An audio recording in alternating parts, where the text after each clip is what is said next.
অনেকদিন পর আজকে বিকেলে বেরিয়েছি একটু বাগবাজারের দিকে, একা না, পিয়ালিকে নিয়ে এসেছি। প্রথম দেখা যখন করেছিলাম পিয়ালির সাথে বাগবাজারই করেছিলাম, দুটো হাড্ডি ছিল, খালি কাবাবের হাড্ডি যেটা বলে, দুজন হাড্ডি ছিল।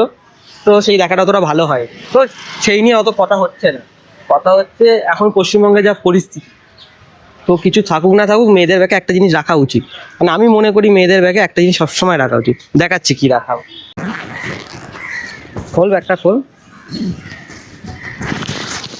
বার কর, তুই দেখানো কি রাখা উচিত। কিছু থাকুক না থাকুক এইটা এখন ব্যাগে রাখা উচিত সমস্ত মেয়েদের। পশ্চিমবঙ্গের চারিদিকে যা হচ্ছে, অন্য কি হচ্ছে কোথায় কি জানি না, পশ্চিমবঙ্গের খবরটা তো অন্তত রাখি।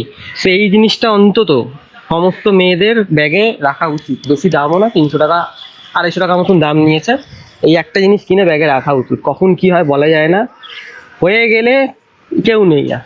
যতই লোকে কথা বলুক সবাই আছে, কেউ নেই হয়ে যাওয়ার পর, কিছু একটা যদি বিপদ হয় কেউ নেই পাশে। তো এই একটা জিনিস সবসময় রাখবেন।